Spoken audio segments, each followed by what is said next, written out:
My parents demanded I pay my brother's $32,000 gambling debt, and when I said no they used my daughter as leverage. For years I was the responsible one, the built-in safety net for my brothers, one big win away, fantasy. But when I refused to empty my savings for his latest disaster, my parents decided to teach me a lesson, by locking my 8-year-old daughter outside in the heat until I fixed it. Watching her stand barefoot on burning concrete while they calmly called it family loyalty changed something in me that will never change back.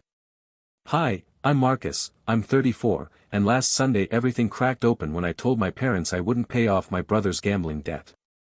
It wasn't the first time they'd asked. Ethan has been one big win away since he was 21. Every year there's a new promise, a new scheme, a new disaster. And every time, my parents look at me like I'm the safety net God personally designed for him. I have a steady job. A house. A daughter who thinks I can fix anything. But I can't fix him. When my mom called that morning, her voice was already tight. "It's serious this time," she said. "They're threatening him." I asked how much. Silence. Then, 32,000. I actually laughed. Not because it was funny. Because it was impossible. My savings account isn't a rescue fund for grown men who can't walk past a casino. I told her no. The word felt foreign in my mouth. Heavy. Necessary. She didn't yell. That would have been easier. She just said, "Family takes care of family, Marcus." "I am taking care of my family," I replied, looking at my 8-year-old daughter Lily coloring at the kitchen table. "That's exactly what I'm doing." An hour later, my parents showed up unannounced. Ethan stayed in the car. Of course he did. They came in like they were staging an intervention. My dad pacing.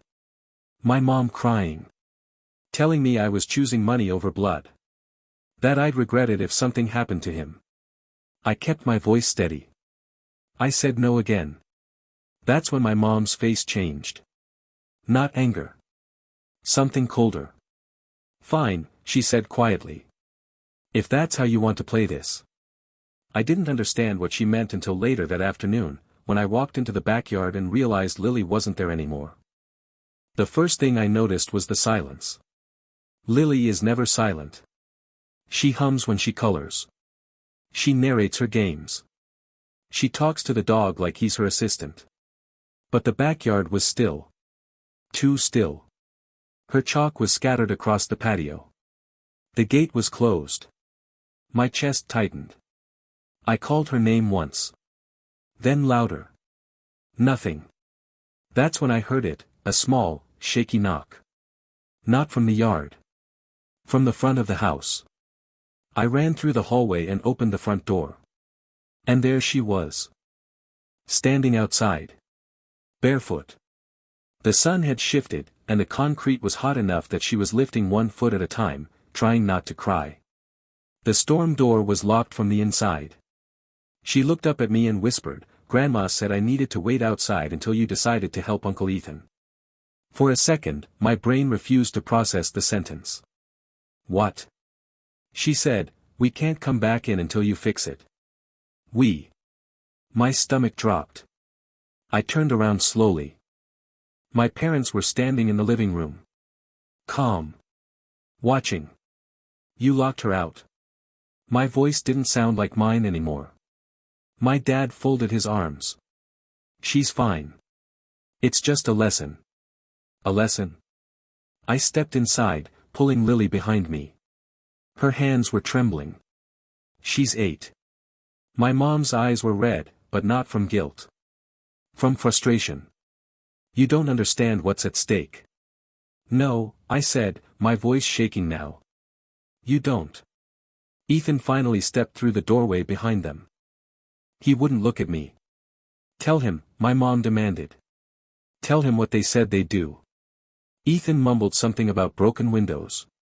About guys who don't make empty threats. I felt fear flicker for half a second. Then I looked down at Lily clutching my shirt like I might disappear. And the fear turned into something else. Rage. "You don't get to use my daughter as leverage," I said, each word deliberate. "You don't get to scare her because you can't control your son." My dad's jaw tightened. If you cared about this family. I do, I snapped. That's why this stops here.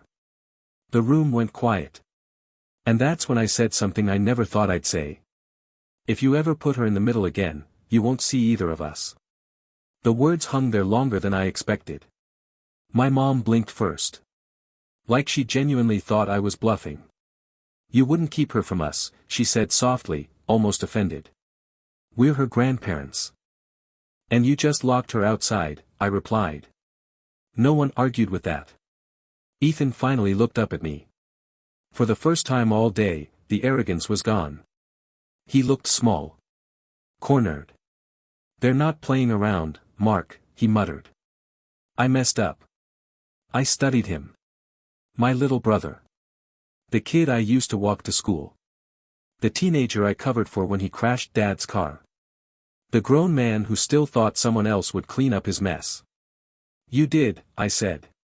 And I'm done cleaning it. My mom started crying again, louder now. So you're just going to let something happen to him?